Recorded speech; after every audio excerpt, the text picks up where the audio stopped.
Are called as derived quantities. कितनी होती है डिराइव्ड क्वांटिटीज? लिमिटेड बहुत सारी होती है, ठीक है. और उसमें से नियर अबाउट 55 तक आपने लर्न की है. याद है सब? देखते हैं कितने लोगों को याद आता है. Area L2, volume L3, then speed L1 T-1, velocity L1 T-1, acceleration force, power newton, joule, work, kinetic energy, potential energy, then charge, potential L2 M1 T-3 I-1. ये 12 विद डायमेंशंस लर्न करना है, ठीक है. And इनको छोड़ के बाकी सारे फॉर्मूले लर्न करने थे, ठीक है. अब फॉर्मूले सबके लर्न हो गए थे, है ना. भूल गए वो अलग बात आहे. कळालं ना. लक्षात घ्या, जर आपण रेग्युलर प्रिपेअर नाही केलं, रेग्युलर रिवाइज नाही केलं, तर तुम्ही किती अभ्यास करा, किती हुशार असू द्या, हे सगळं आपण विसरणार आहे. कळालं ना. त्यामुळं सुट्ट्यांचा विचारही डोक्यात आणायचं नाही. कळालं. आणि सुट्ट्या दिल्या तरी पण घरी जायचं नाही, इथं बसून अभ्यासच करायचा. नाहीतर एवढे दिवस आपण जे एफर्ट्स घेतले होते ते सगळं पाणी, ठीक आहे ना. आपल्याला सुट्ट्या नाही आहेत उद्यापासून, ठीक आहे ना. आपला रेग्युलर क्लास आहे. हो, ॲटलिस्ट नेक्स्ट वीकसाठी तरी, कारण उद्यापासून सगळीकडे सुट्ट्या नाही आहेत, बऱ्याच ठिकाणी नाही आहेत सुट्ट्या. त्यामुळं मग काय की काहींच्या सुट्ट्या आणि काहींच्या नाही, त्यामुळे मिसमॅच होईल. त्यामुळे आपल्याला उद्यापासून हॉलिडे नाही आहे, ठीक आहे. फक्त स्वामीला ऑफिशियल हॉलिडे मिळालेले, ठीक आहे. तो स्वामी कैन गो फॉर 3 days. उसके बाद में हमने देखा था सिग्निफिकेंट फिगर्स. याद है सिग्निफिकेंट फिगर्स? ठीक है, किसको याद है सिग्निफिकेंट फिगर्स क्या था? सिग्निफिकेंट फिगर्स रूल उसके first, all non zero digits are significant. उसके बाद second, all zeros in between 2 non-zero digits are significant. Third one, if number is less than 1 then zeros to the right of decimal but to the left of first non-zero digits are not significant. Trailing zeros are significant if number is with decimal. Trailing zeros are not significant. Trailing zeros are significant if it's a measurement. Very good. And उसके बाद में with change in system of units and power of 10 number of significant figures remains same.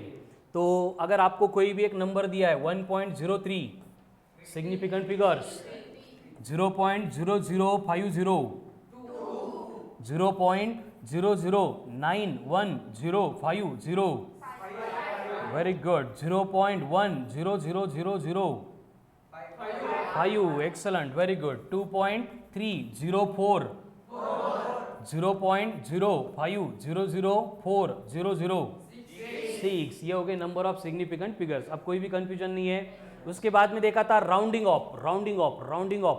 Round of क्यों करना होता है? क्योंकि addition and subtraction के बाद में जो भी आंसर आता है वो आंसर हमें रिप्रेजेंट करना है. कैसे रिप्रेजेंट करना है? With same number of decimal places जो लीस्ट है in given numbers.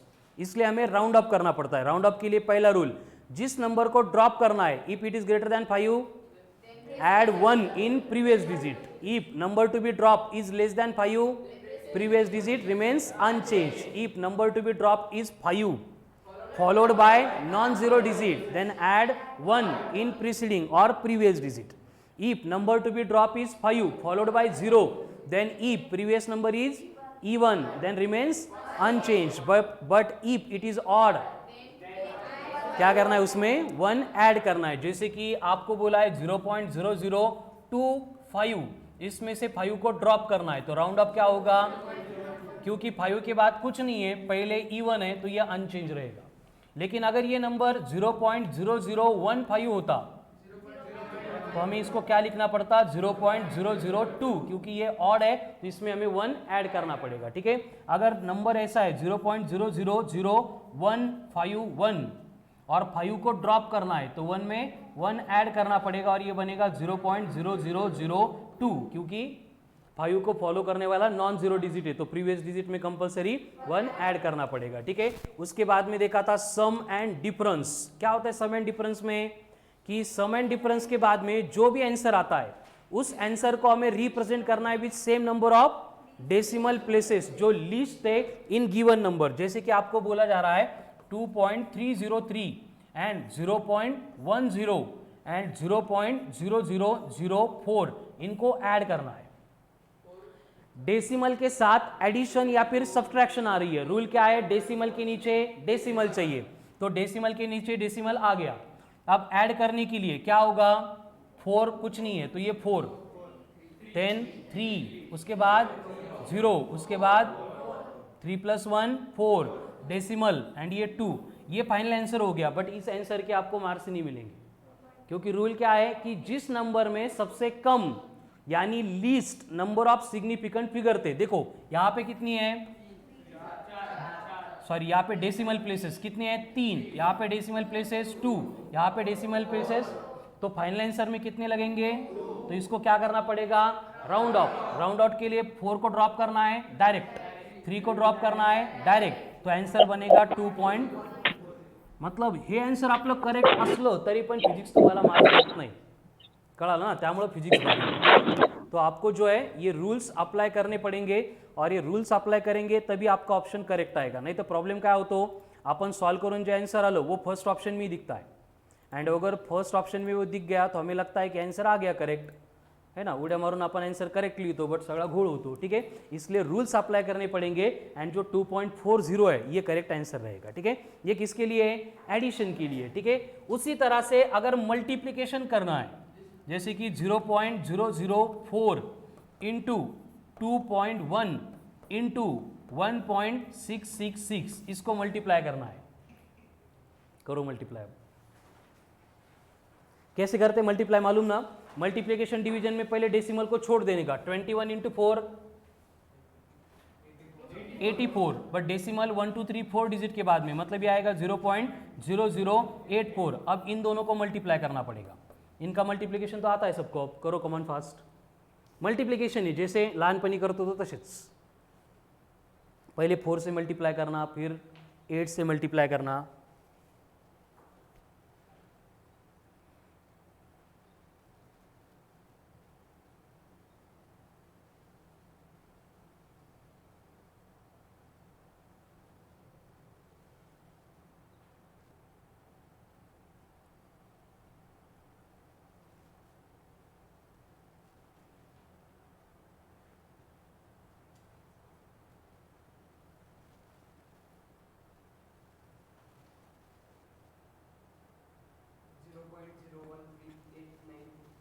Zero point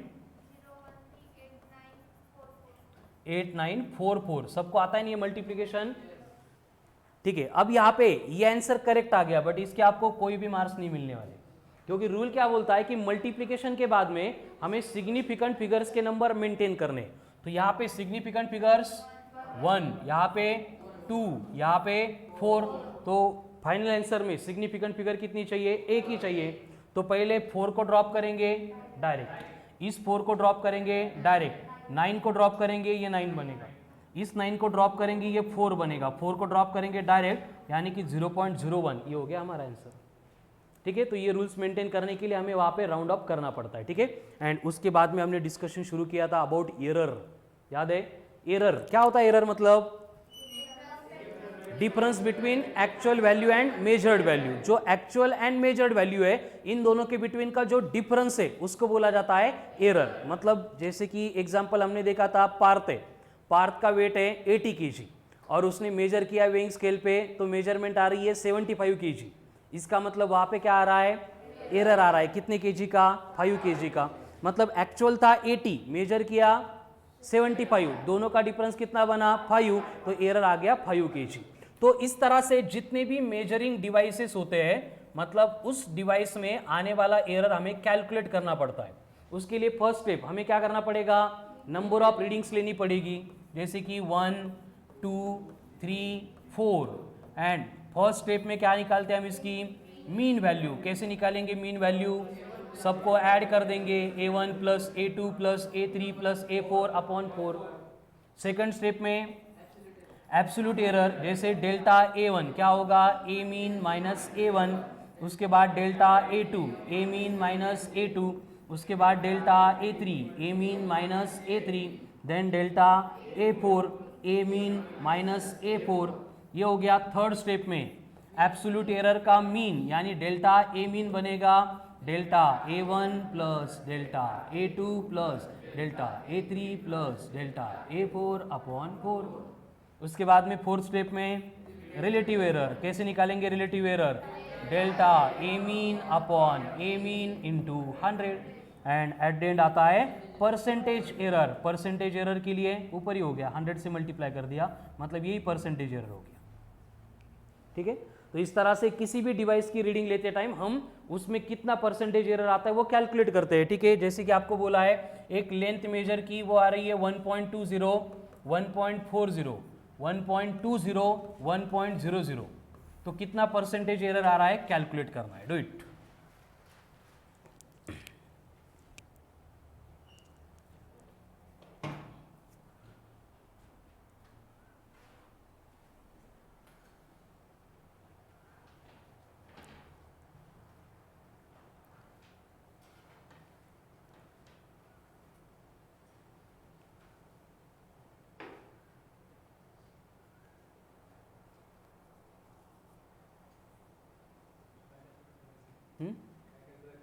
percentage error, ये इस फॉर्मूले में स्टेप बाय स्टेप सारी वैल्यूज पुट करनी है। पहले क्या निकालना है? Mean value. मीन वैल्यू आने के बाद हर एक का एब्सोल्यूट एरर, एब्सोल्यूट एरर आ गया, mean absolute error, then percentage error. चलो, जिनको समझ में आ गया वो करो, बाकी लोग हम साथ में करते हैं। पहली इसकी मीन वैल्यू कितनी आएगी, उसके लिए एडिशन करनी पड़ेगी। 1.20 plus 1.40 plus 1.20 plus 1.00।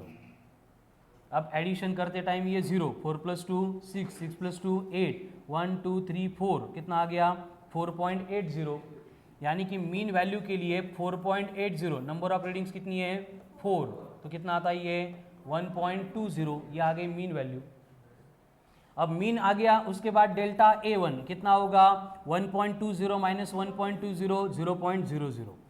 Delta A2 बनेगा 0.20, डेल्टा A3 बनेगा 0.0, डेल्टा A4 बनेगा 0.20। अब इन सब वैल्यू का मीन लेंगे तो डेल्टा A मीन कितना हो गया 0.40 अपॉन 4, कितना आएगा 0.10, एंड परसेंटेज एरर के लिए delta A mean upon A mean into 100। Delta A mean कितना है 0.10, A मीन कितना था 1.20 इंटू कितना है 100। अब इसको करो simplify, that will be your percentage answer 8.3।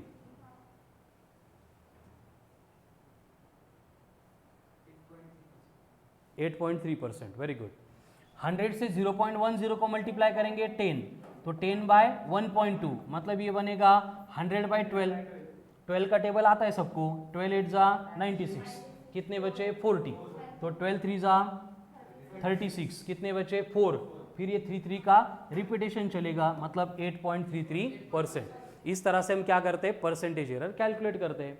उसके बाद में हमने देखा था कि एक्चुअल जो एग्जाम में क्वेश्चंस आते हैं उनको सॉल्व करने के लिए हमें बस 4 फॉर्मूले उनके ऊपर वर्क करना है। कौन से?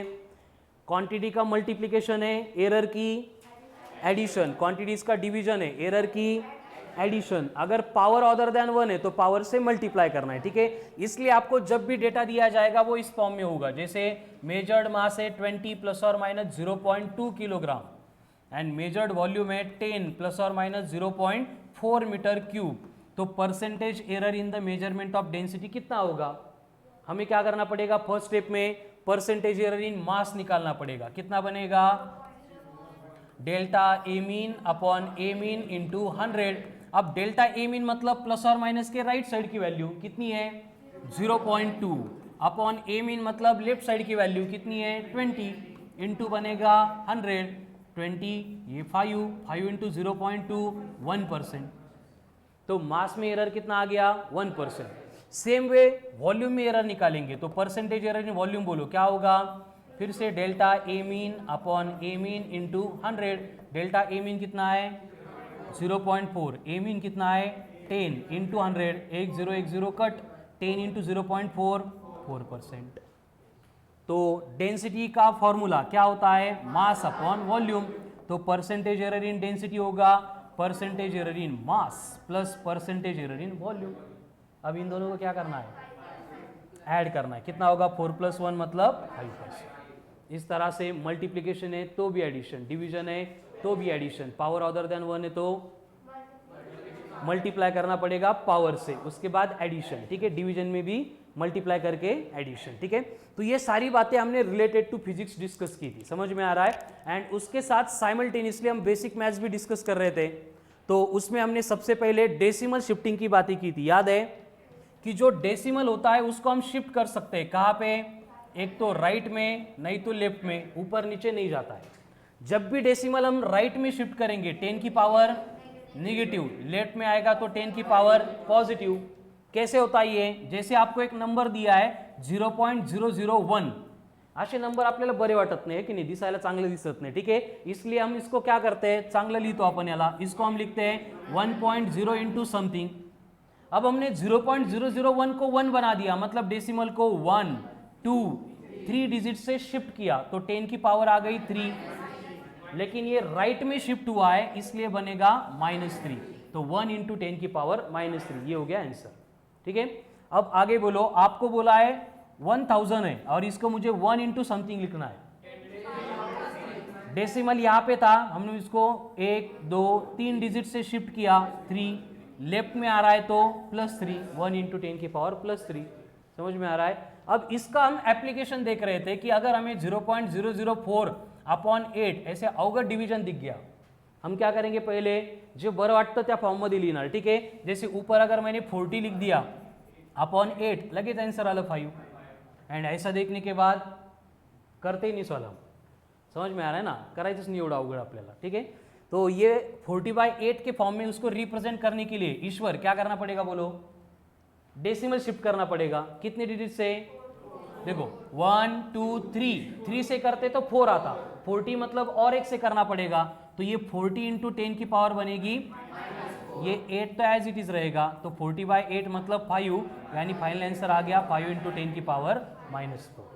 ये डेसिमल शिफ्टिंग की जितनी ज़्यादा प्रैक्टिस करेंगे उतना टाइम आपका सेव होने वाला है एंड एक्यूरेसी बढ़ने वाली है व्हाइल सॉल्विंग द क्वेश्चन। ठीक है, उसके बाद में अगर हमें सेम डिवीजन ही करना है 0.00009 डिवाइडेड बाय 811234, असं डिवीजन करतच नाही आपण, डायरेक्ट मोबाईल काढतो कॅल्क्युलेटरवर, बरोबर, डोक्याला हेडेक घ्यायचाच नाही। बट अगर इसी नंबर को मैंने 9/81 इस फॉर्म में लिख दिया तो ये 1/9 एकदम सिंपल हो गया।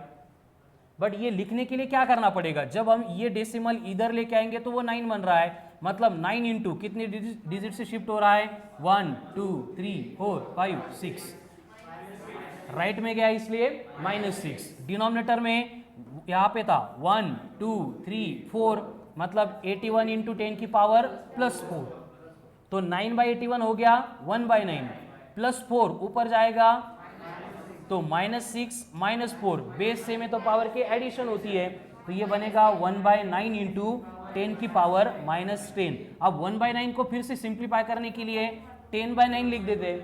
अब देखो 1 को 10 लिखा, 10 की पावर +1 या -1, -1 से मल्टीप्लाई करना पड़ेगा ना, क्योंकि डेसिमल राइट में गया। देखो 1 का मतलब क्या होता है 1.0, इसको मैं 10 लिख रहा हूं, मतलब डेसिमल एक डिजिट से शिफ्ट हो रहा है, राइट में शिफ्ट हो रहा है, इसलिए -1। तो ये क्या हो गया 10/9 इंटू 10 की पावर -1, पहले कितनी थी, -10 थी। अब 10/9 तो आता है डिवीजन, करो काउंट डाउन 9 का टेबल 10 तक,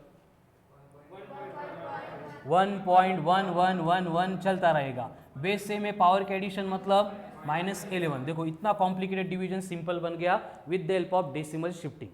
मी फ्रॉम डे 1 सांगतोय, ईच डे आपको ये कैलकुलेशन करनी है, जितना भी फ्री टाइम मिल रहा है नोटबुक लो, पेन लो, 10-15 एग्जांपल्स ईच डे करना ही पड़ेगा। ठीक है, क्योंकि जितना परफेक्ट ये आ रहा है उतना परफेक्ट आपका फिजिक्स हो जाएगा। उसके बाद हमने रूल्स देखे थे पावर के सिंप्लीफिकेशन के लिए, जैसे a⁻m इंटू a⁻n है, ये बनेगा a⁻m + n, a⁻m इसकी पावर n है, पावर की पावर का मल्टीप्लिकेशन मतलब क्या बनेगा a⁻m इंटू n। उसके बाद में a⁻m डिवाइडेड बाय a⁻n है, इनकी सब्ट्रैक्शन करनी होगी। मतलब आपको बोला है कि 10⁻⁻² का स्क्वायर है। रूल क्या है देखो, -2 का स्क्वायर +4 होता है, समझ में आ रहा है ना। इसलिए हमें लगता है कि 10 की पावर यहाँ पे +4 आनी चाहिए, लेकिन नहीं आती है, क्योंकि हम एक्चुअल में स्क्वायर नहीं करते, हम क्या करते हैं, पावर का मल्टीप्लिकेशन करते हैं पावर से। तो -2 इंटू +2 बनेगा -4। अगर वहीं पे आपको -3 बोला है एंड इसकी पावर 4 दी है, 10⁻⁻12।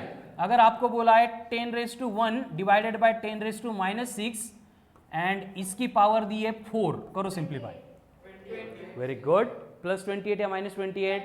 +28, एक्सलेंट। कैसे? +1 पहले से था, -6 ऊपर आएगा, +6, पावर कितनी है 4।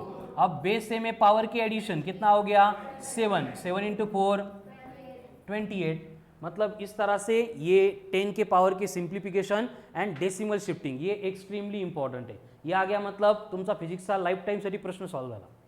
समझ में आ रहा है ना। हम भी जितने एग्जाम्पल सॉल्व कर रहे हैं वर्कशीट में से, प्रॉब्लम फिजिक्स में नहीं आ रहा है, फिजिक्स के फॉर्मूले सबको मालूम है, प्रॉब्लम कहाँ पे आ रहा है, multiplication, division, addition and subtraction. ठीक है, इसको स्टडी करने के बाद हमने एक यूनिट सिस्टम के बारे में डिस्कस किया था, जिसमें आपको मैंने बोला था अगर स्मॉल सी दिख रहा है उसको रिप्लेस करना है तो -2 लिखना पड़ेगा। स्मॉल m दिख रहा है मिली, -3 लिखना पड़ेगा।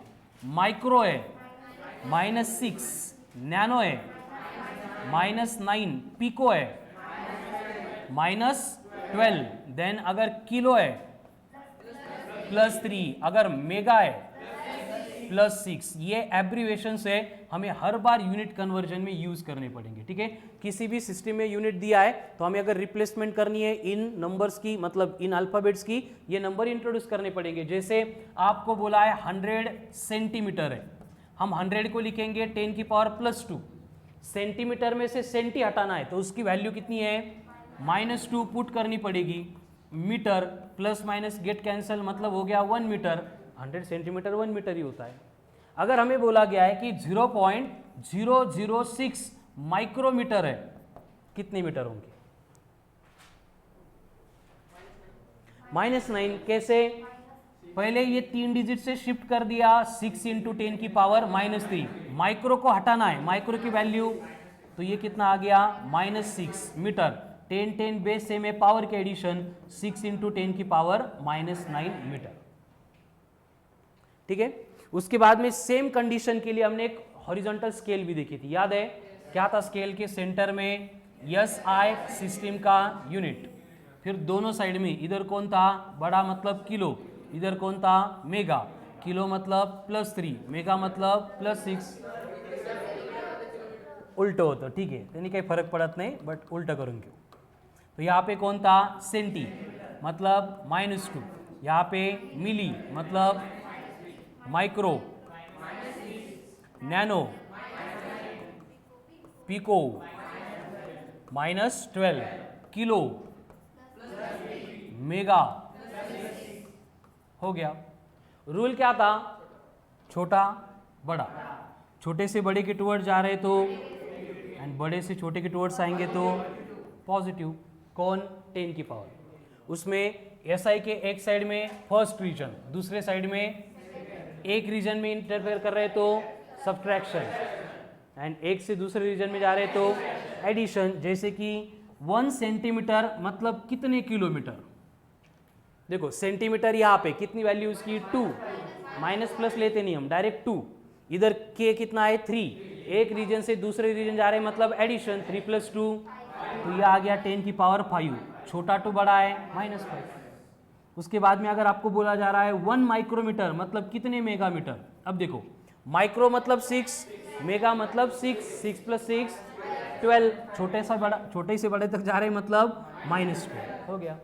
इस तरह से हमने ये यूनिट कन्वर्जन भी किया था। ठीक है, एंड एट द एंड फिर आते हैं हम एरर के रूल के ऊपर, जिसमें मल्टीप्लिकेशन था तो A इंटू बी है तो percentage error in x equals to percentage error in A plus percentage error in B। उसके बाद में x इक्वल्स टू A/B दिया तो plus percentage error in B। उसके बाद में x equals to A⁻P into B⁻Q दिया, P P into percentage error in A plus Q into percentage error in B। अगर वहाँ पे डिवीजन भी होता A raise to P divided by B raise to Q, तो क्या बनता? Percentage error in X equals to P into percentage error in A plus Q into percentage error in B। And यही rule से हम क्या कर रहे हैं? वर्कशीट सॉल्व कर रहे हैं। कितनी हो गई वर्कशीट? एरर रिलेटेड कितनी हो गई? थर्ड शुरू है शायद से, थर्ड शुरू है ना? नहीं, पूरे डिस्कस करेंगे, थर्ड शुरू है ना? ठीक है, तो कल जो वर्कशीट थी आई थिंक उसके 3 to 4 ही क्वेश्चन सॉल्व हो गए थे, 5 तक हो गए थे। सबको क्लियर हो गए 5 क्वेश्चंस? किसी को प्रॉब्लम नहीं है फर्स्ट 5 तक? ओके चलो अभी 6th वन 8 राहिलं होतं नाही, 8 6 नंतर येतं ना? हो ना, नाही आपण पुढचे जे आहे ना मी सांगितले होते काही, बट 1 by 1 करणार आहे आपण। चलो फर्स्ट हो गया था, सबको क्लियर है? फर्स्ट, सेकंड भी हो गया था, थर्ड, फोर्थ, 5 परत सांगायचा। ओके 5 वाला परत बघू अपन। रूल क्या था? 5 में हमें निकालने परसेंटेज, और कल के लेक्चर में हमने देखा था कि परसेंटेज फाइंड करने का फॉर्मूला क्या होता है? Final value minus initial value upon initial value into 100। ये तो सबको क्लियर है, ठीक है? जैसे कि फॉर एग्जांपल कल एग्जांपल लिए थे हमने, ठीक है? जैसे रितेश के पास इनिशियली थे 149 रुपीज़, रितेशला सापडले 3 रुपीज़, तो रितेश के पास कितने परसेंटेज से रुपीज़ बढ़ गए? या फिर इसको 150 ले लो, 150 रुपीज़ थे, 3 रुपये अजून सापडले, तो कितने परसेंट से बढ़ गए अमाउंट ऑफ मनी? 2% से। कैसे निकाला? देखो फाइनल कितने हो गए? 153, इनिशियल कितने थे? 150, इनिशियल कितने थे? 150 इंटू 100, मतलब कितना आ रहा है? 3/150 इंटू 100, तो ये आ रहा है 2, ये आ रहा है 3, 3 कट होके 2%। इसी तरह का क्वेश्चन था, बट उसमें हमने एक छोटी सी एडजस्टमेंट की थी। क्या थी एडजस्टमेंट? देखो काइनेटिक एनर्जी, इसका फॉर्मूला होता है half of m into v का स्क्वायर। हमने इसको क्या किया था? मास अपॉन मास, मतलब m से मल्टीप्लाई एंड डिवाइड किया था। क्यों किया था? करना पड़ता है, काही गोष्टी आवडत नसल्या तरी करावं लागतं, ठीक है? तो इसको सिंप्लीफाई करके क्या बना equation? Kinetic energy equals to m square v square upon twice of m। But ये m इंटू वी के प्रोडक्ट को हम क्या बोलते हैं? Linear momentum. क्या बोलते हैं? लीनियर मोमेंटम, यानी p। तो अगर m स्क्वायर v स्क्वायर है तो उसको हम रिप्लेस कर सकते हैं किससे? p स्क्वायर से, तो ये बनेगा p स्क्वायर अपॉन 2m। क्या हो गया? Kinetic energy equals to p square upon 2m। यहां तक क्लियर था? अभी उन्होंने क्वेश्चन में बोला है कि इनिशियल मोमेंटम जो था वो 100% से बढ़ गया। अब 100% से बढ़ गया मतलब क्या होगा? देखो जैसे कि फॉर एग्जांपल आपको बोला है कि विवेक है, उसके पास 20 रुपीज़ थे इनिशियली, और उसके पास जो रुपीज़ थे वो 100% से बढ़ गए, तो कितनी हो जाएंगे? कैलकुलेट करना है। नहीं कैलकुलेट करना, माहिती म्हणून सांगू ना। 100% से बढ़ गए कैसे? देखो परसेंटेज का फॉर्मूला क्या होता है? Final minus initial upon initial into 100। कितने परसेंट से बढ़ रहे हैं? 100% से, तो ये आ गए 100 इक्वल्स टू कौन? Final minus initial upon initial into 100, 100 cut हो गए, ये आई इधर आके मल्टीप्लाई हो जाएगा। Initial equals to final minus initial. अब माइनस इनिशियल इधर आके प्लस, तो आई प्लस आई मतलब initial plus initial equals to final, मतलब जो इनिशियल था वो 2 टाइम्स हो जाएगा। यानी जब भी कोई वैल्यू 100% से बढ़ती है मतलब वो इनिशियल के 2 टाइम्स बनती है। समझ में आ रहा है ना? जैसे 20 रुपीज़ थे, 100% से बढ़ गए तो 40 हो गए, 100 रुपीज़ थे 100% से बढ़ गए। समझ में आ रहा है? इसी तरह से क्वेश्चन में बोला था इनिशियल कितना है? P है, वो 100% से बढ़ गया मतलब कितना हो गया? 2P हो गया। तो इसको हमने बोला इनिशियल, इसको हमने बोला फाइनल। अब देखो फॉर्मूला वही है परसेंटेज चेंज का, final minus initial upon initial into 100। हमें निकालना है percentage change in kinetic energy. क्या निकालना है? Percentage change in kinetic energy. अब काइनेटिक एनर्जी का फॉर्मूला हमने लिखा है p square upon 2m। Mass change नहीं हो रहा है, सिर्फ मोमेंटम चेंज हो रहा है, तो हम इसको लिखेंगे P फाइनल का स्क्वायर अपॉन 2m। आगे बोलो, माइनस पी आई मतलब P इनिशियल का square upon 2m divided by P initial का स्क्वायर अपॉन 2m इंटू 100। यहां तक सबको क्लियर है?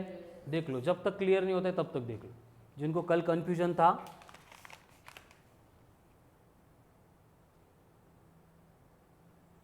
हो गया क्लियर? अब इसमें देखो क्या है कि 1/2m 1/2m 1/2m दोनों साइड में, तो हम उसको कॉमन ले सकते हैं। तो ये ब्रैकेट में क्या बचा, फाइनल का स्क्वायर माइनस इनिशियल का square upon 1/2m into P initial का स्क्वायर। ये 1/2m कैंसल इंटू 100। यहां तक भी क्लियर है? अब पी फाइनल को हमने क्या बोला है, ट्वाइस ऑफ पी, 2p का स्क्वायर 4p स्क्वायर, तो ये आ गया 4 times of p square. p initial कितना है, p इनिशियल कितना है इंटू 100। अब 4p square minus p square 3p square upon p square 3 into 100, तो काइनेटिक एनर्जी कितने से बढ़ेगी, 300% से। समझ में आ रहा है? तो अभी इसको बिना देख के सॉल्व करेंगे। आप कंफ्यूज कर रहा है मतलब इसको थोड़ा टाइम देना पड़ेगा। सॉल्व करो, छापून घेऊ नका, बिना देख के सॉल्व करो।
आ रहा है करेक्ट आंसर?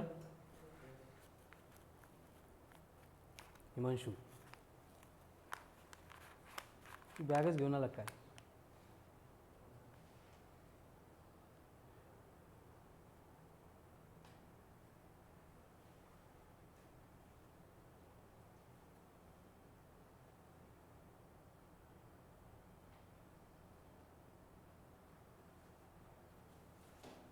स्वामी काय कन्फ्यूजन है? ही पी आणि 2p का घेतला असं का? देखो जितना था ना इनिशियल वो 100% से बढ़ गया। हमने देखा 100% से बढ़ता है मतलब उसकी वैल्यू डबल होती है। तो इनिशियल p था 100% से बढ़ गया मतलब 2p हो गया, इसलिए इनिशियल p है फाइनल 2p है। कळाला था? नाही अजून? कुठल्या स्टेपमध्ये कन्फ्युजन होतंय ॲटलिस्ट हे तरी कळायला पाहिजे आपल्याला। ये फॉर्मूला यही है ना, final value minus initial value upon initial into 100।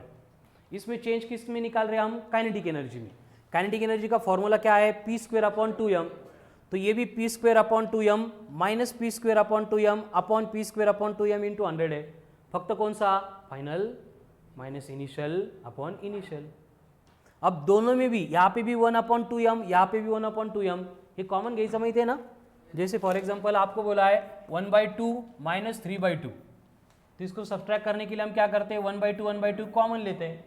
Common लिया मतलब यहाँ पे क्या बचा 1, यहाँ पे क्या बचा 3, तो ये 1/2 इंटू ब्रैकेट में 1 माइनस 3 माइनस 2, वेरी गुड। तो 2 कैंसिल होके क्या बचा, अगर आपको बोला है x/9 प्लस y/9, तो इसको ऐड करने के लिए हम क्या करेंगे 1/9 कॉमन लेंगे, ब्रैकेट में क्या बचा x प्लस y। ठीक है, अगर आपको बोला जाएगा 3/7 माइनस 3/14, तो इसमें से भी हम क्या कर सकते हैं 1/7 कॉमन ले सकते हैं। अगर 1/7 कॉमन लिया तो ब्रैकेट में क्या बचेगा 3 माइनस यहाँ से 7 कॉमन लिया है मतलब डिवाइड किया है, तो क्या बचेगा 3/2। समझ में आ रहा है ना। तो वही प्रोसेस के अकॉर्डिंग यहाँ पे 1/2m कॉमन लिया, क्या बचा, पी अप का स्क्वायर माइनस पी आई का स्क्वायर, डिनोमिनेटर में भी 1/2m कॉमन पी आई का स्क्वायर, तो 1/2m कट हो गया, पी फाइनल का स्क्वायर माइनस पी इनिशियल का स्क्वायर अपॉन पी इनिशियल का स्क्वायर, इनकी वैल्यूज यहाँ पे थी, फाइनल कौन है 2 का स्क्वायर 4, इनिशियल क्या है 1 का स्क्वायर 1, तो 4 - 1 3 इंटू 100 3% हो गया, क्लियर है अब, ओके। उसके बाद में जो फिफ्थ क्वेश्चन था, कौन सा, फिफ्थ नंबर का क्वेश्चन, इसको मैंने बोला था इसको अपन बाद में सॉल्व करेंगे, है ना, नहीं फिफ्थ किया था सॉल्व, फिफ्थ यही था, हाँ सिक्स्थ हो गया था कल, सिक्स्थ में कोई प्रॉब्लम करना है सॉल्व बोर्ड पे, हो गया, ओके, नाही सिक्स्थ सांगतोय, सिक्समध्ये सोडवले ते क्लासमध्ये 9 पर्यंत, बरं ठीक है एक मिनट, सिक्स में कोई नहीं है, सेवन्थ हो गया, 8 मैंने बोला था उसको हम बाद में सॉल्व करेंगे, ठीक है ना, थोड़ा फॉर्मूले उसके आगे उसके बाद करेंगे, करना है अभी कर लेते, ठीक है, समझलं ठीक है, नहीं समझलं रोज सॉल्व करो अपन याला, जैसे ये परसेंटेज का नहीं क्लियर हुआ आज, कल संडे, कल नहीं करेंगे, मंडे को भी करेंगे, समझ में आ रहा है, ट्यूसडे को भी करेंगे, जब तक समझ में नहीं आता है उसको छोड़ेंगे नहीं हम, ठीक है। अभी 8 नंबर का क्वेश्चन क्या बोला है, एक कैपिलरी ट्यूब है, कैपिलरी ट्यूब मतलब क्या होता है, ऐकला है वर्ड कभी कैपिलरी ट्यूब, नहीं, अभी देखो ये सारी कंसेप्ट है ना, बाद में सिलेबस में हम टॉपिक वाइज पढ़ने वाले हैं, कैपिलरी ट्यूब मतलब क्या होता है, पेन, रिफिल वाला पेन, देखो एक मिनट, रिफिल वाला पेन, ये कैपिलरी ट्यूब है, बस इसकी क्या करनी पड़ेगी, रिफिल निकालनी पड़ेगी, अब हो गया कैपिलरी ट्यूब, इसको क्या बोला जाता है, क्या है फिर capillary tube, glass tube, glass tube है ना, ग्लास ट्यूब हैविंग, क्या है ये, having very fine bore, bore hole, छोटा सा होल है उसमें एक ग्लास ट्यूब में, इसको क्या बोला जाता है, कैपिलरी बोला जाता है, यानी कैपिलरी ट्यूब क्या पे यूज होती है, टू स्टडी कैपिलरिटी। अब कैपिलरिटी मतलब मालूम है क्या होता है, सुना है कभी कैपिलरिटी, कैपिलरिटी नहीं सुना है, ठीक है, झाडं बघितले सगळ्यांनी, ठीक है, नीट वाले कौन कौन है, नीट बघता झाडं सगळे, ठीक है, क्या होता है प्लांट्स में, रूट्स होते हैं, वो क्या करते हैं Ritesh, minerals and water absorb करते हैं, एंड फूड कहाँ पे प्रोसेस होता है, लीव्स में, कहाँ पे प्रोसेस होता है, लीव्स में, समझ में आ रहा है, देखो पानी कहाँ पे था, रूट्स में, फूड कहाँ पे बन रहा है, लीव्स में, तो नीचे का पानी ऊपर कौन लेके गया, फाइलम, फाइलम के अंदर मोटर होती क्या, फाइलम कैसे लेके गया थे, क्वेश्चन कळाला, आंसर हळूहळू द्या, ठीक है, वाटर कहाँ पे है, रूट्स में, ग्रेविटी तो नीचे खींच रही ना, लेकिन ये ग्रेविटी के अगेंस्ट कहाँ तक जा रहा है, लीव्स तक, कैसे जाता का नक्की कंफर्म, कैसे जाता है, फाइलम में से जाता है, मैंने किस में से जाता है वो नहीं पूछा, झाडातूनच जाणार है ना, हवेतून थोड़ी फिरून जाणार है, ठीक है, फाइलम में से जाता है, क्यों जाता है ये मेरा क्वेश्चन, कैसे जाता है, हाँ वेरी गुड, लगेच कैपिलरिटीज असेल ते अशा गोळ्या मारायला पाहिजे तुला बघते, ठीक है, कैसे जाता है ये मैकेनिज्म नहीं मालूम, तो ये डिफरेंस है बायोलॉजी में एंड फिजिक्स में, समझ में आ रहा है ना, फाइलम क्या करता है, मिनरल्स एंड वाटर ट्रांसपोर्ट करता है, कहाँ तक, लीव्स तक, हो गया, डोक्याला हेडेकच नाही, रूट्स माहिती आहे, झाडं बघितलेलेच आहे, फाइलम मध्ये काहीतरी असेल, लीव्स भी मालूम है, ठीक है, तो वो प्रॉब्लम ही नहीं कुछ, वहाँ पे एक्चुअल क्या एक्शन होती है, कैपिलरिटी, जब लीव्स के ऊपर फूड प्रोसेस होता है, क्या होता है, फूड प्रोसेस होता है, तो फूड प्रोसेस में क्या होता है, ऑक्सीजन रिलीज होता है ना, एंड उस ऑक्सीजन के रिलीज के प्रोसेस में वहां पे क्या होता है, वैक्यूम जनरेशन होता है, मतलब प्रेशर रिड्यूस्ड होता है, समझ में आ रहा है, तो रूट्स का एंड लीव्स का जो प्रेशर डिफरेंस क्रिएट होता है, वहां पे कैपिलरिटी की एक्शन एक्ट होती है, एंड उस एक्शन की वजह से जितना फूड प्रोसेस हुआ, ऑक्सीजन लिबरेट हुआ, प्रेशर वैरी हुआ, उतना ही वाटर ऊपर आता है, फिर से उस वाटर के बाद में फूड प्रोसेस हुआ, ऑक्सीजन लिबरेट हुआ, अगेन उतना ही वाटर आगे आता है, और उसके लिए रिस्पॉन्सिबल कौन है, एक्शन ऑफ कैपिलरिटी, ठीक है। उसके बाद में चलो बायोलॉजी वाले, और हार्ट अटैक मालूम है, हार्ट अटैक क्यों आता है, हार्ट अटैक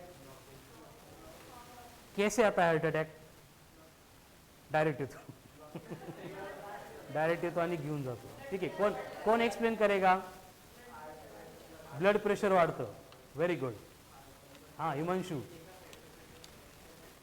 कस काय कमी कस काय जास्त होतं? ब्लॉकेज आले नाही. कुठे येतात ब्लॉकेज? ऐसे कुछ होता है ना. ये क्या है?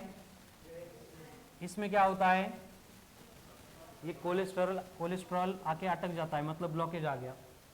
समझ में आ रहा है? होता क्या है कि इधर से हार्ट ब्लड को सप्लाई कर रहा है, ये इधर पास होके आगे जाने वाला है. प्रॉब्लम क्या होता है? ब्लॉकेज की वजह से area of cross section reduce होता है. इसकी वजह से जितना ब्लड जाना चाहिए उतना ब्लड नहीं जा रहा है. तो क्या होगा? आगे ब्लड किसको मिलने वाला है? अरे इकडून हर्ट है ना बेटा, बॉडी मने. ठीक है, सेल को मिलने वाला है. ठीक है, हर एक ऑर्गन के सेल को मिलने वाला है. समझ में आ रहा है? सेल इस ऑक्सीजन का या फिर ब्लड का क्या करती है मालूम है? सेल मालूम है? सेल क्या है? Building block of living organism. Cell. तो सेल क्या करती है मालूम है? ब्लड आ गया, क्या करती है सेल? खुश होते का? लाल रक्त, रेड ब्लड इज रेड. क्या होता है फिर? सेल का क्या काम है? ब्लड से क्या रिलेशन है? सेल क्या करती है? ब्लड आ गया, ब्लड में से ऑक्सीजन एक्सट्रैक्ट करती है. समझ में आ रहा है ना? और ऑक्सीजन एक्सट्रैक्शन के बाद में वहां पे क्या होता है? सेल में एनर्जी प्रोडक्शन होता है. एंड उस एनर्जी प्रोडक्शन में ऑक्सीजन कंज्यूम होके CO2 रिलीज होता है. समझ में आ रहा है? तो इस ब्लड का काम क्या है? जाके सेल को ऑक्सीजन देना. एंड वापस कौन लेके आता है? नहीं, कौन लेके आता है? आर्टरीज. उनका काम क्या होता है? ऑक्सीजन छोड़ के जो कार्बन डाइऑक्साइड मिक्स हुआ था ब्लड में, उस ब्लड को हार्ट तक लेके आना. फिर हार्ट क्या करता है? सेपरेट करता है. CO2 आ गया, CO2 को निकाल देना है. जैसे AC का काम कैसे चलता है? AC छोड़ दो. फ्रिज का काम कैसे चलता है मालूम है? रेफ्रिजरेटर देखा है? फ्रिज क्या होता है उसमें? कसं शक्य आहे? एवढं गरम होतं आपल्याला बाहेर आणि रूममध्ये क्लासरूममध्ये बसलो की थंडी वाजायला लागते, बरोबर? फ्रीज के अंदर भी क्या है? टेम्परेचर इतना रिड्यूस होता है. कैसे होता है? क्या होता है? वहां पे एक गैस होता है जो फ्रीजर के अंदर आता है. फ्रीजर के अंदर आ गया, उधर की जो हीट है उसको एक्सट्रैक्ट करता है. उस हीट को एक्सट्रैक्ट कर लिया, फिर हम उसको खींच लेते बाहर. फ्रिज के रेफ्रिजरेटर के पीछे की साइड में देखेंगे तो एक नेट होती है, उसके नीचे एक कॉम्प्रेसर मोटर होती है. तो वो मोटर उस एयर को खींचती है एंड खींचने के बाद एयर बाहर जाती है एंड बाहर के एटमॉस्फेयर को हीट को छोड़ देती है. मतलब रेफ्रिजरेटर के पीछे या फिर अपने AC का जो आउटडोर यूनिट है उसके सामने अगर खड़े रहेंगे, नीचे भी है तो कळालं ना? मतलब वो हीट को क्या कर रहे हैं? बाहर लेके जा रहे हैं. उसी तरह से हार्ट क्या करता है? CO2 आ गया ब्लड में से, उसको एक्सट्रैक्ट करता है एंड हमारा जो क्या चलता है? Breathing, respiration. उसमें क्या होता है? फिर हम CO2 छोड़ दे, फिर से न्यू ऑक्सीजन. समझ में आ रहा है? न्यू ऑक्सीजन आ गया, हार्ट क्या करता है? ब्लड के साथ मिक्स करता है और ये प्रोसेस चलती रही थी. क्लियर है? लेकिन प्रॉब्लम क्या हुआ? ये ब्लॉकेज की वजह से जो ब्लड जाने वाला था वो कम हो गया. इसका मतलब आगे जो सेल को डिस्ट्रीब्यूट होने वाला है ऑक्सीजन थ्रू ब्लड, वो प्रॉपर नहीं होगा. क्या होगा? कम हो जाएगा. एंड इसकी वजह से क्या होगा? हमारी बॉडी की फीडबैक कंट्रोल सिस्टम एक्टिवेट होगी. फीडबॅक कंट्रोल सिस्टीम मतलब ये सेल के सिग्नल डायरेक्ट हार्ट को मिळेंगे किंवा तू काम व्यवस्थित करत नाही आहे, जेवढं ऑक्सिजन जेवढं ब्लड पाहिजे आम्हाला मिळत नाही, ऑक्सिजनचा फ्लो वाढव. मग हार्टला वाटतं अरे मी एवढं प्रामाणिकपणे करून माझ्यावर विश्वास नाही, तो ठीक है. मग हार्ट क्या करता है? यहाँ से जो ब्लड फ्लो कर रहा है उसको थोड़ा सा प्रेशराइज करने का ट्राई करता है. प्रेशराइज कैसे करेगा? जो ब्लड पंपिंग की स्पीड है उसको बढ़ा देता है. उसको हम बोलते हैं ब्लड प्रेशर बढ़ गया, BP हाई हो गया. समझ में आ रहा है? अब ब्लड प्रेशर बढ़ाने से क्या होगा? ज़्यादा प्रेशर से ब्लड यहाँ तक आएगा, लेकिन ये जो ब्लॉकेज है ये उतना ब्लड आगे जाने ही नहीं देगा. मतलब यहाँ पे फिर से प्रेशर डिफरेंस क्रिएट होगा एंड इस प्रेशर डिफरेंस से जितना ब्लड जा रहा था उससे कम ब्लड जाएगा. सेल फिर से कंप्लेंट करेगा कि हार्ट ब्लड ही सेंड नहीं कर रहा है.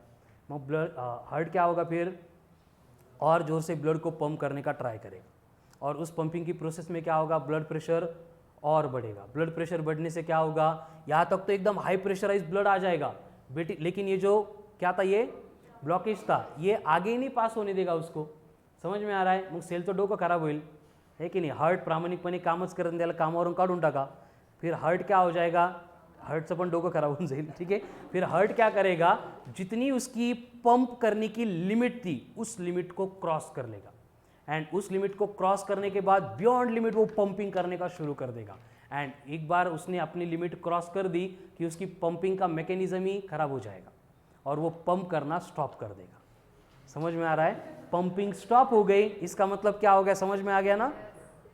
जा रहे ऑन द वे, ठीक है। और हम बोलते हैं हार्ट के ऊपर क्या हो गया, अटैक हो गया, ठीक है। इसलिए हमें क्या करना पड़ता है, किसी को हार्ट अटैक आ गया, फर्स्ट स्टेप क्या होती है, उसको पीसीआर देना पड़ता है, मतलब आर्टिफिशियली उसको एक तो ब्रीदिंग देनी पडती आहे, हर्ट देत नाही, मग आपण देतो किंवा ते गाडी नाही का बंद पडली ढकलतो आपण, गियर ठोकतो, वैसे हार्ट को रूटीन में लेके आते। समझ में आ रहा है? तो ये भी क्यों होता है, बिकॉज ऑफ कैपिलरिटी। समझ में आ रहा है? अभी और थोड़ा सिंपल एग्जांपल, इंक का पेन यूज किया था सब लोगों ने।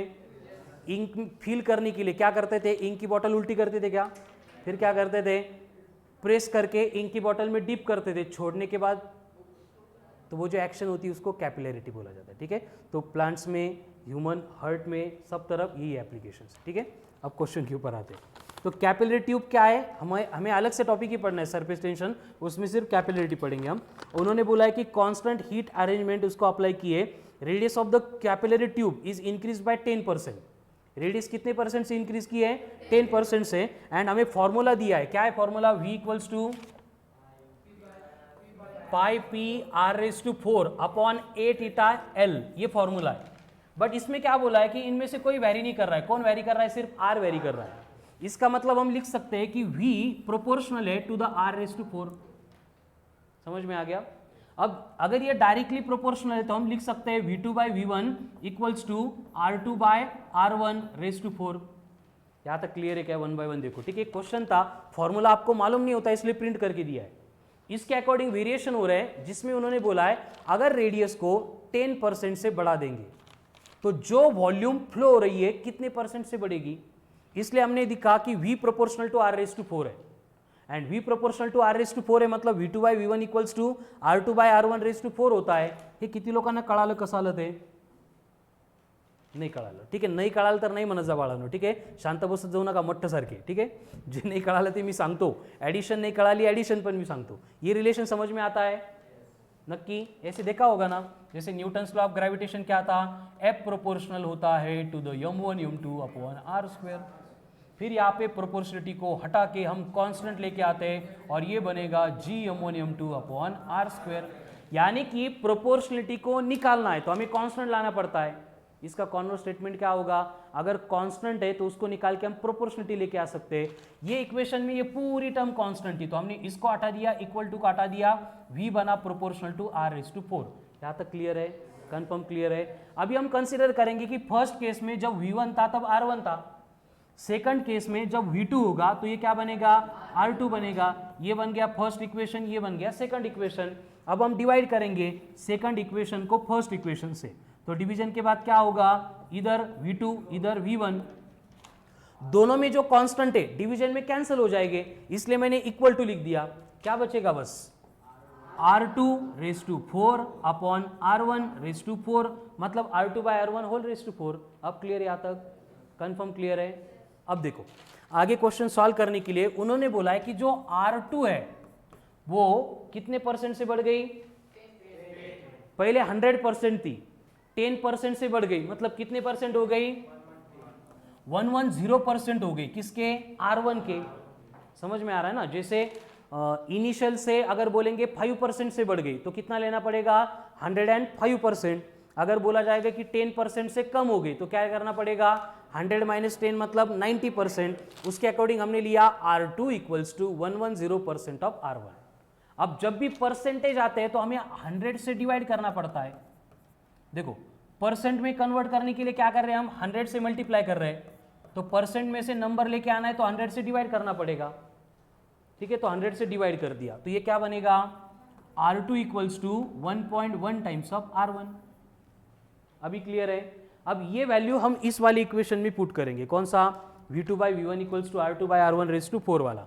देखो V2 by V1 equals to R2 मतलब कितना है, इंटू अपॉन रेज़ टू 4 है, यहाँ पे R1 कट, तो V2 by V1 equals to क्या बचा, 1.1 इंटू 4, तो 1.1 इंटू 1.1 इंटू 1.1 इंटू 1.1 इंटू 1.1, इसका मल्टीप्लीकेशन करो। हाँ काय होतं ये, देखो 1.1 इंटू 1.1 मतलब 1.21, ये भी 1.1 इंटू 1.1 मतलब 1.21। अब सिंपल बना दिया, करो अब।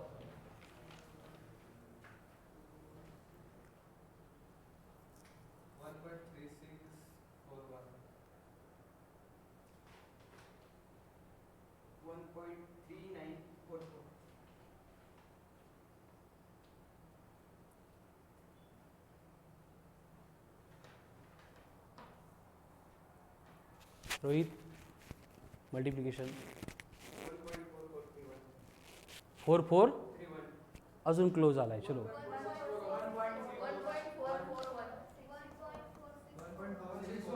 4641। ऐसे मल्टीप्लिकेशन के हर एक के आंसर अलग आने लगे तो कैसे होगा? पहले कस का सांगत होते 1.3929 1.4641, यहाँ तक क्लियर है। अब क्या होगा देखो, V2 बन गया 1.4641 टाइम्स ऑफ V1। ये करते हैं कहाँ से? ये 1.1 का 4 ये आपने मल्टीप्लाई करके बोला है, ये V1 को मैंने बस मल्टीप्लाई कर दिया। क्लियर आहे? ताण घेऊ नका, आज नाही कळालं, मी सांगितलं ना 15 दिवस आपण रोज सॉल्व करू याला। ठीक है, आगे अभी निकालना है कि परसेंटेज कितना इंक्रीज होगा। परसेंटेज इंक्रीज का फॉर्मूला क्या होता है? Final minus initial upon initial into 100। तो परसेंटेज एरर इन और परसेंटेज इंक्रीज इन V क्या बनेगा? V2 फाइनल है, इनिशियल कौन है? V1 अपॉन इनिशियल कौन है? V1 into 100। क्लियर यहाँ तक? अब मुझे बोलो V2 कितना है? तो ये क्या बनेगा? 1.4641 times of V1 minus V1 upon V1 into 100। अब इन दोनों में से V1 कट नहीं, कॉमन। ठीक है, तो ये V1 कॉमन लिया, ब्रैकेट में क्या बचा? 1.464 minus 1 divided by V1 into 100। अब जाके V1 कैंसल, वेरी गुड। अब ये सब्सट्रैक्शन करो, 0.464 इंटू 100।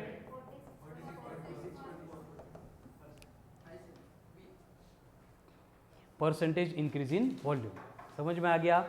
पूर्ण नाही पण थोडंफार। ठीक है, तर 2-4 दिवसात पूर्ण कळून जाईल। ठीक है, लिखना ही है, चलो लिखो।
हो गया, करो नेक्स्ट।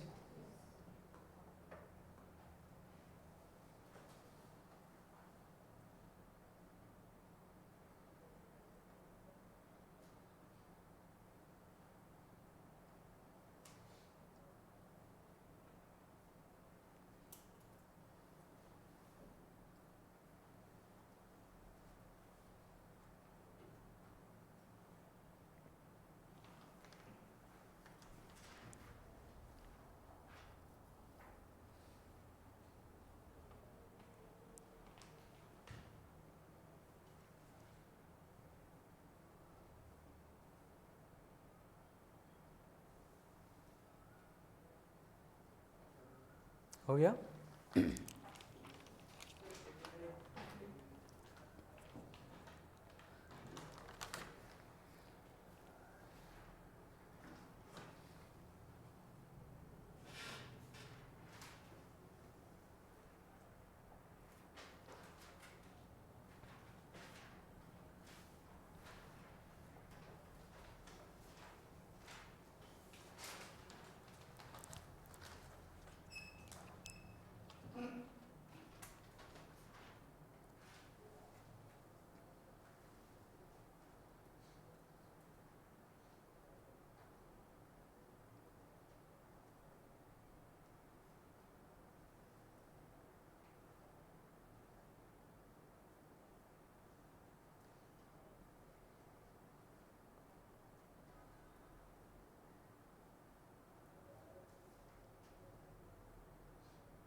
फिनिश्ड।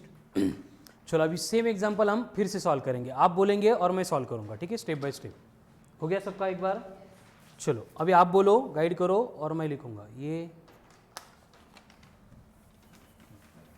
क्वेश्चन नंबर कौन सा है? 8। क्या दिया है क्वेश्चन नंबर 8 में? क्वेश्चन नंबर 8 में बोला है कि एक कैपिलरी ट्यूब है जिसको अटैच किया है हॉरिजॉन्टली एंड लिक्विड जो फ्लो हो रहा है उसमें बोला है कि 10% से रेडियस बढ़ेगी तो वॉल्यूम में क्या चेंज होगा, और वॉल्यूम जो फ्लो हो रही है उसके लिए फॉर्मूला दिया है pi P R raise to 4 upon 8 eta L. यहां तक क्लियर है? क्लियर का क्या दिया हुआ फॉर्मूला लिख लिया बस, ठीक है। अब इसमें क्या है कि ये पूरी टर्म आर को छोड़ के कांस्टेंट है, तो मैं क्या लिखूं आगे? v प्रोपोर्शनल टू, अगर v proportional to R raise to 4 है इसका ही मतलब क्या होगा? क्लियर यहां तक? उन्होंने दिया कि R2 है उसको 10% से बढ़ा रहे, तो 10 को हमें 100 में ऐड करना पड़ेगा, कितना हो जाएगा फिर? 110% ऑफ R1। अब परसेंट का नंबर में कन्वर्जन करने के लिए 100 से डिवाइड करना पड़ेगा, क्या बनेगा? 110 अपॉन 100 इंटू R1, तो ये R2 क्या बना? 1.1 टाइम्स ऑफ R1। आगे क्या करना है?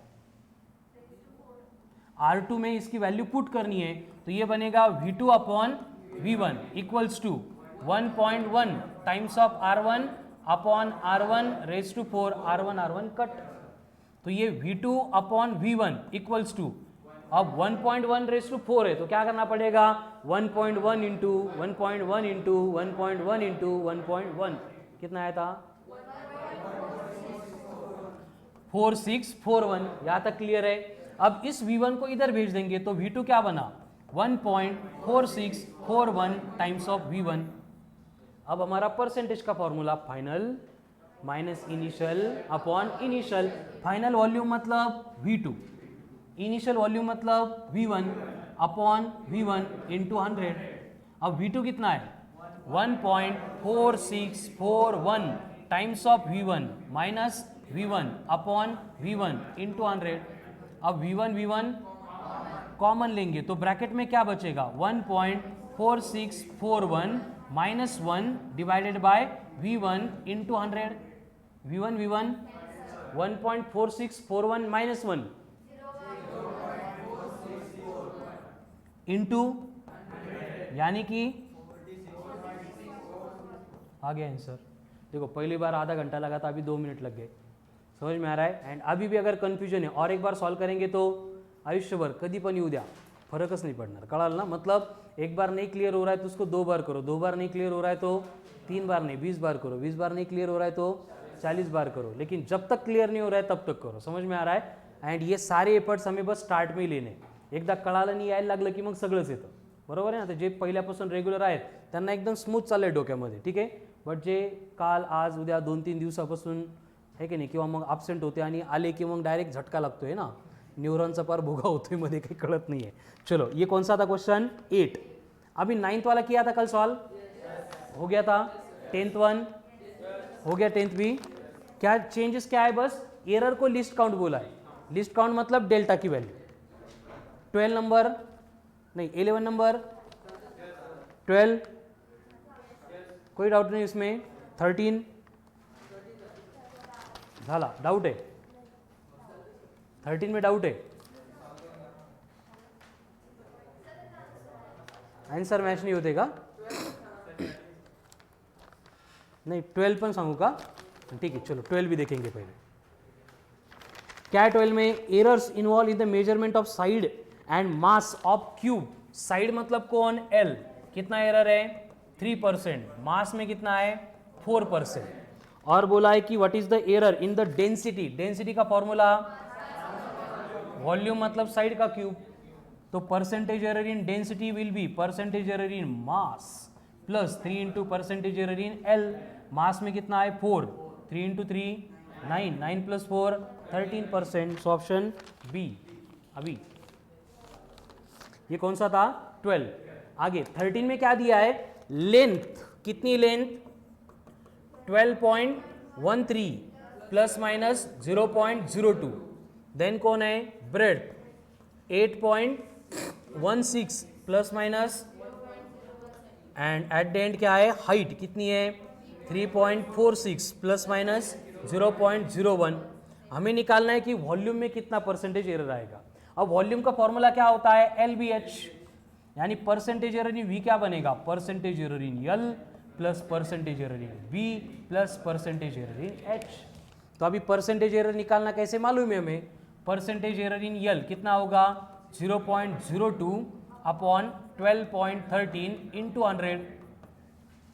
तो हम इसको डायरेक्ट लेंगे 8, 12 8 96 है ना, तो हो गया 8। अब 8 इंटू 2 16, 2 डिजिट के बाद डेसिमल है मतलब 0.16। यहाँ पे परसेंटेज एरर इन B चाहिए, क्या होगा 0.01 डिवाइडेड बाय 8.16 इंटू 100। अब इसको 12 लेना पड़ेगा, 12 डिवाइड में था 8 है, तो 8 डिवाइड में तो क्या होगा 12 होगा। 12 इंटू 0.01 मतलब 0.12%।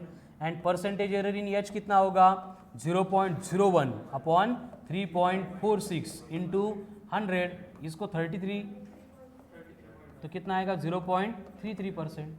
अब एडिशन करना है, 33 प्लस 12 45, 45 प्लस 10 55, 55 प्लस 6 तो 0.61%। उसके क्लोज कौन है 58। 61 क्यों नहीं आया, हमने अप्रोक्सीमेशन लिया था ना, तो 0.58% उसके क्लोज है। श्वेता क्लियर। अभी 11 नहीं सॉरी 14 आ गया, 15 16 17 18 19 20, कुछ भी कंफ्यूजन नहीं है, सब क्लियर, वेरी गुड। तो यहाँ पे एरर रिलेटेड बातें कंप्लीट नहीं हुई, चल रही है हमारी, ठीक है। अभी हाँ 19 से का 19 number order of magnitude of mass of moon. चलो सॉल्व करते हो इसको। मास की कैसे निकालेंगे मून का, density equals to mass upon volume, mass equal to density into moon मतलब स्फीयर है, स्फीयर की वॉल्यूम 4/3 पाई आर का क्यूब।